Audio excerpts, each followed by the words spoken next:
some communication problem there of getting lined up.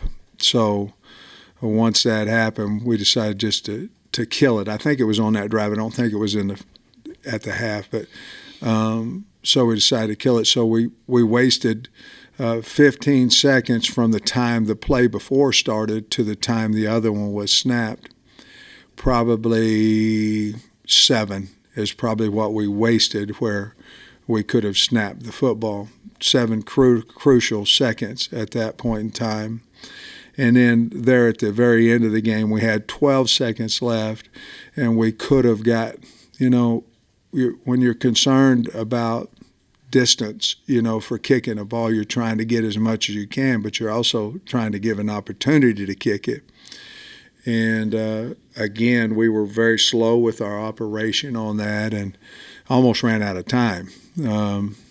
So we elected to, do a short route, get the ball out of bounds, try to grab another 5 yards. We had 12 seconds, but by the time we snapped the ball, we did not. We had about 6, and so it was too close. And probably hindsight, we probably should have killed it. But the problem is once you get under 15, if you kill it, you're going to lose 2 or 3 seconds, and then you're going, okay, what are we going to do? But if in hindsight, we probably would have killed that last one. And then decided, hey, are we going to try to steal 5 on them on a quick out, or are we just going to kick the field goal? And fortunately, he went out. I don't want anybody – we all know that Kyle had a hard day, but he also got us into overtime, and we certainly had our chances to win the game there, even with the missed field goal of trying to get up 11. Sam, you kind of answered my question, but on the – Cross Johnson get blocked into Isaiah. Is there some way for Isaiah to alert those guys he's fair catching? Because they really don't need to be blocking if it's a fair catch. Well, he should be. We all should be keying the returner as we're coming down, and we didn't. I thought the second one he was more aware of where he was, but he's still way too close. Same thing when we had the ball on the ground with our call to get away from the ball. Our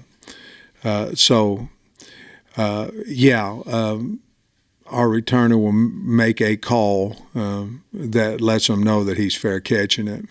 Were you a little surprised that your defense didn't get more pressure on the quarterback Saturday?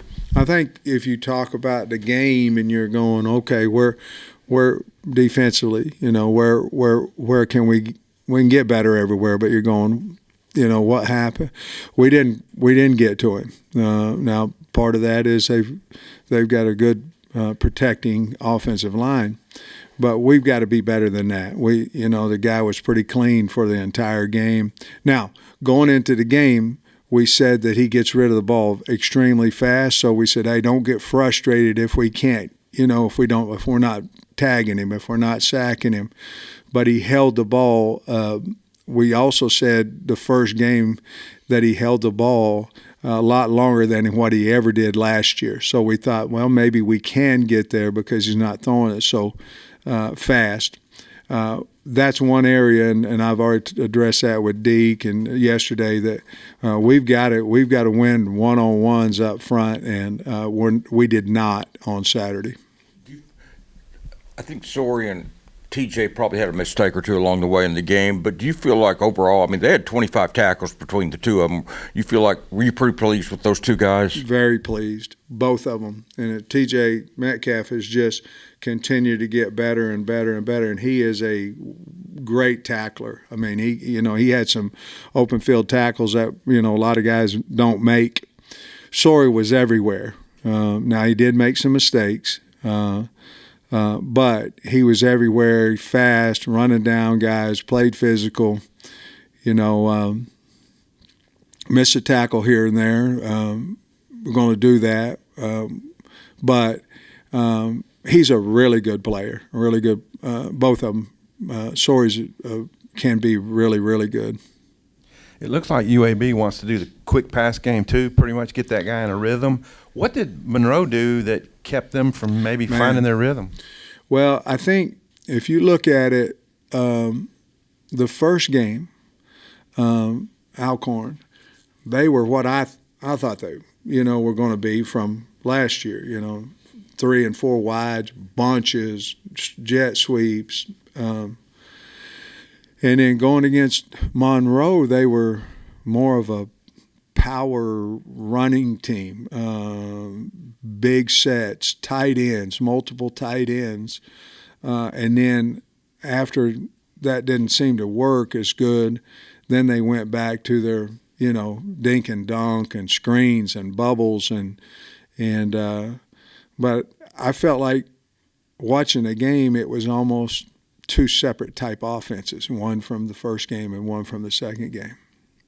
Wanted to ask you about Cuddy Robinson. What happened with him in that game, and what's his? Yeah, I got a stinger in pregame and went numb, and a lot of times that'll come back pretty fast. It did not, and so he'll be out at practice today, and I feel he'll be in the green, but we'll stay away from him. But it was unfortunate. Just hit the wrong way and went numb on one side or the other, but he's going to be back. But that's what happened. The only other time you guys played UAB was 2014, I believe, and you were here. And I'm thinking back to how I felt at that time, and it felt like you were a team on the come. Yeah. And I wonder if maybe you can apply that to now, that what you saw last week, that maybe we're building. We're building again. Man, I'm so excited about the football team. I just am. Excited both sides. I mean, the guys are coaching them so well, and I'm just I'm so excited, and it feels a little bit like the UAB. Tortola, that was the old Tortola touchdown. And then they did a little video of him, for the Heisman. I thought it was really cool, but of course I was O-line coach, but. Yeah, it feels that way. I don't think anybody that watched the game thinks that we don't have a good football team. We've made some mistakes, and we've got to hold on to the football. You can't go into somebody's house and go 3-1 or 3-0, miss the field goals, and walk out of there winning. But we understand that, and we're going to flush that.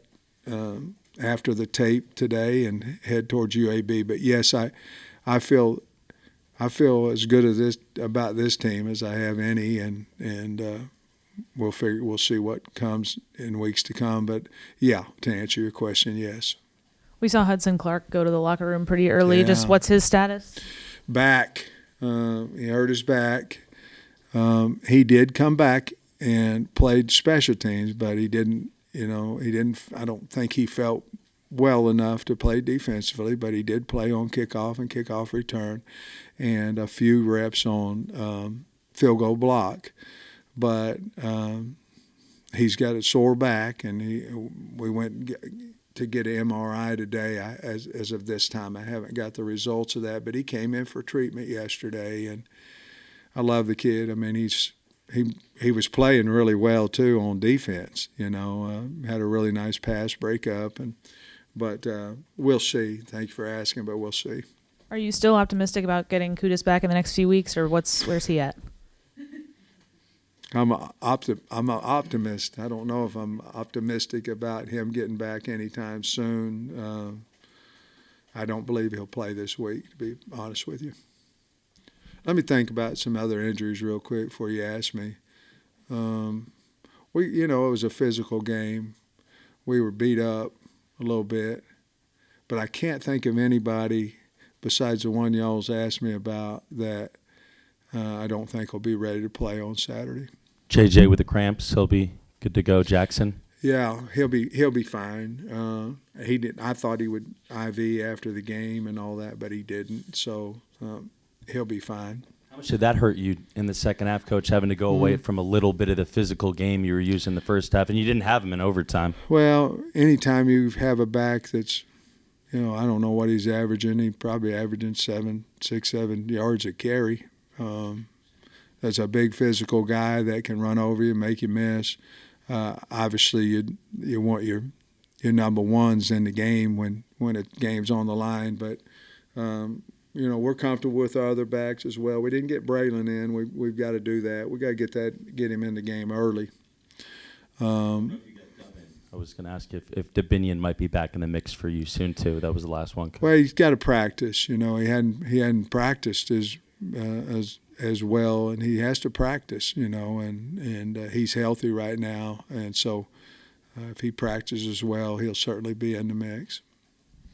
On the 4th and 5 play where you ended up going for it rather than try a field goal, was there communication between you and Bobby before that? Did he have a play he liked? Was he kind of I don't know what he feels about kickers, but what all went into that decision there? No, just you had 7 minutes left in the game. I don't know that we'd had many plays at that point in time that didn't go for 5 yards. We were tied. Obviously, in my mind, we'd just missed a field goal from the same distance. It was going to be about 42. We were on 25. And it wasn't a slow decision.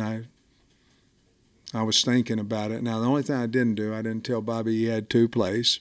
I didn't say that. But right when we went to 4th and 5, I said, let's go for it. And I just felt at that point, if we score, we put a hell of a lot of pressure on them. If we don't, they still have a long way to go. Our defense has been playing pretty good, and I'll be honest, I've been here a long time, and I've second-guessed, not as much as everybody has, but I've second-guessed myself a lot as a head coach here, and I think every coach does. I'll be honest with you, that one I do not. That one I felt like it was the right thing to do, and I thought we could really get some momentum there. And honestly, I thought our chances of making the 4th and 5 were every bit as good as making a field goal. And if we did, I thought we could get to 7 and really put pressure on Oklahoma State. I think you guys played somewhere between 35, 40 players. Is that a number you're comfortable with? Would you like that to get increased moving forward? As we talked yesterday, I think we have to play more players. Now, it was hot on Saturday, but we also played 90-some snaps on offense. So we talked about getting some other guys in the game earlier. We've got to be a little more – we've got to be stronger in the fourth quarter. And we played a lot of guys, a lot of reps, and probably wore out a little bit towards the end. So our deal is we're going to have to play a few more than that early. Did you learn anything new about Talon? Yes, he first time in a big kind of road environment like that. Had a couple mistakes, but he also, when you had to have it there, he got you guys into a position to kick that game-tying field goal. What did you maybe assess his overall performance? Well, he's playing his tail off. I think, when we talked about it, especially offensively, when we're in there, and Bobby said it probably the best, in that, those guys know about their team. They've got 18 guys that's been back, and he said we're still learning about ours. As we're sitting there talking about it, I thought about it. And it makes a lot of sense. You're asking. There's a lot of new guys, Jaquindon, and just a lot. Or O-line, and so we're learning a little bit about each one of them. But Talon, I think going into that environment, I wish we had like one more game before we went and played Oklahoma State, to be perfectly honest with you. The first one, we really didn't get tested at all, and then if we had a little bit better team, maybe if we, but I think we'd have learned a little bit more, maybe been able. But I think Talon, what you think about him, he's really a good player, can make things happen that maybe not are there, throws the ball well. I think he also got tired, and it might have showed on some of the throws there later, and trying to get away from pressure that he might have earlier thrown that ball away. But he's a fantastic player. I wouldn't trade him for anybody out there that somebody wants to trade. I'm not trading. A couple of the health questions. I think Luke has, and Jalen Braxton may have also gotten dinged up during the game. Are they good to go? You said Luke and Jaden Johnson? Braxton. Oh, Braxton. Braxton's fighting some tendonitis, so we've got to be smart with him at practice. So that's what that was. And then Luke's fine. And then also, after watching the film, I'm curious with the field goals. Was there anything with the operation that was good, or was it just kind of simply a missed No, kick? and the problem is we weren't hitting the ball.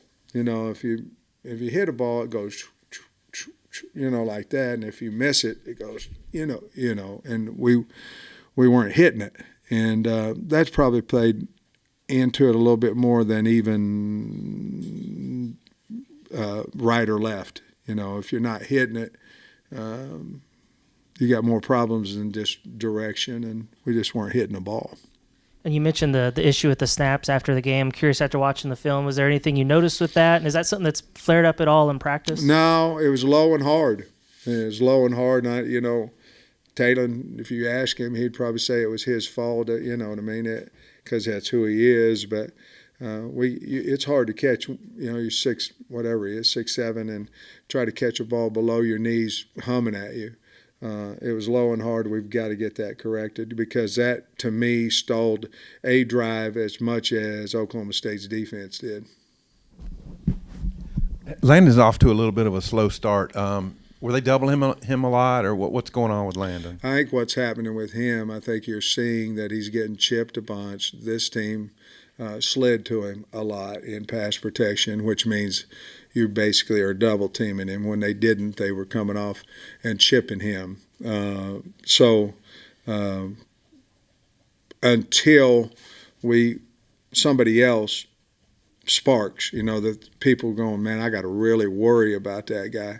They're going to continue to do that. Now, T. Will can take some pressure off him with some internals and do some things like that. It's just like Oklahoma State with their kid. They were twisting him inside and all that, trying to get him away from that action, those doubles, those chips. We've done some of that with him as well.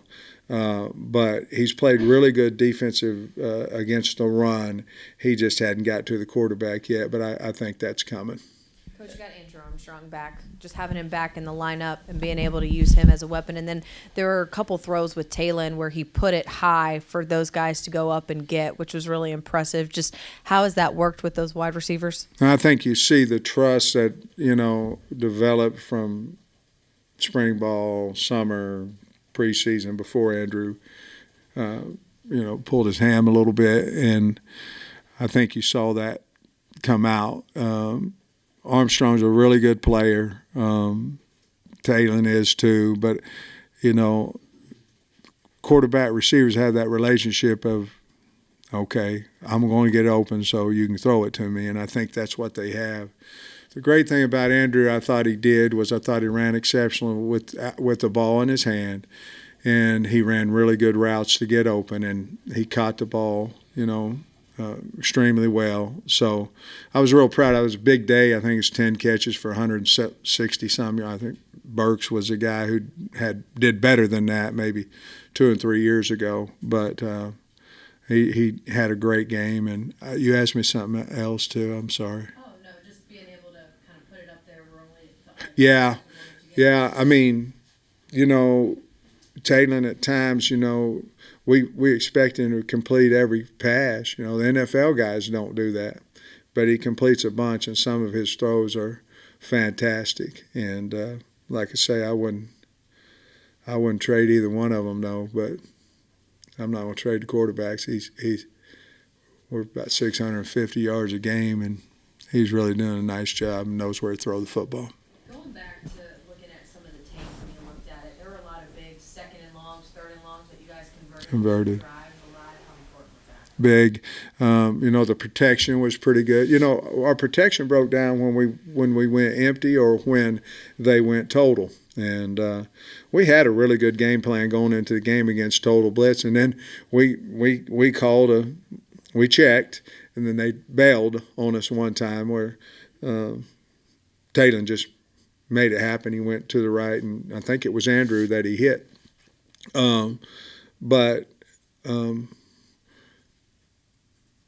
I can't remember what you asked. What'd you ask?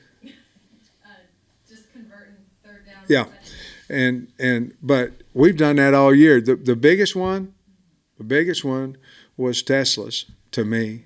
I mean, he did that. He's done that twice now, and it was such a wonderful catch. We got to play him more. Yeah, he's a good player, but that was a huge third down for us, and turned out to have a touchdown off of it. But we have done that this year. I hope we continue to do that. As well as you played defensively, is QB pressure and then the takeaways that maybe result next level for you guys? That's what we have to do. I mean, we're not. We have one turnover in 2 games, and I think we've had 1 sack, if I'm correct. I think Nico had a sack or Bradshaw maybe in the first game, but I don't believe we've had another one. And so we have to pressure. I believe we will. We're very aware of that as well, and we've got to get better D-line of rushing, but at the same time we may have to pressure a little bit more as well. I was just wondering on Braylon. I don't think we saw Braylon at all, and I get using 2 backs, but I don't know. I thought we'd see him maybe a little. Yeah, to be honest with you, we planned on playing him. We just didn't. Again, Trey, it's like when you're coaching O-line or anything, you've got to get the kids in early in the game, and then what happens, the game's going, for our way, it was going well, and so you're going, well, I don't want to mess up this vibe, and then you don't get to it. Well, then as you get later in the game, you're going, well, this guy, he doesn't have the experience, so I don't really want to put him in the game. We had a very good conversation about we got to get these kids in the game early. No matter what's happening, get them in the game. Unless we don't think they can help us win.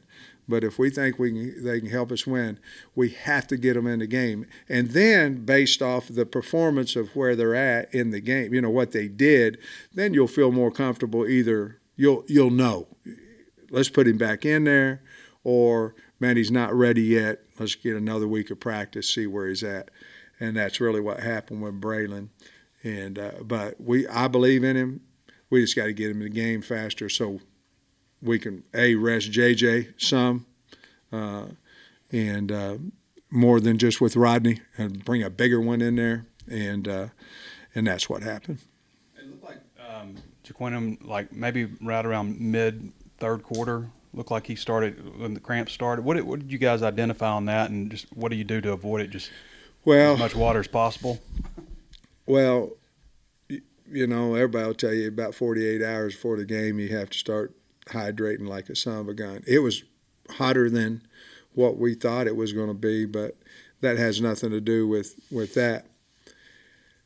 When you have, JJ didn't play in either scrimmage, and he was hurt in fall camp, so he didn't have the opportunity to.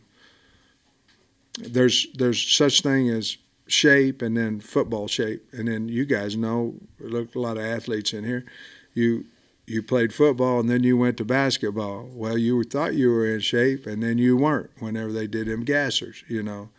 It's the same way with off season, being in shape, and then you have to get in football shape. And I think he lost some of that, and he's because of his injury and because of missing the scrimmages, because that's when you get pushed the most. But I think he's going to be just fine. And if he gets, tired I don't know how many carries. What do you have, 22 or something like that? How many carries did he have? 29 catches. Yeah, so that's a lot, and it was hot, so there'd be a lot of guys probably get tired at that point, but we got to continue to work him a little bit extra so he can go a little bit longer. Thanks, guys.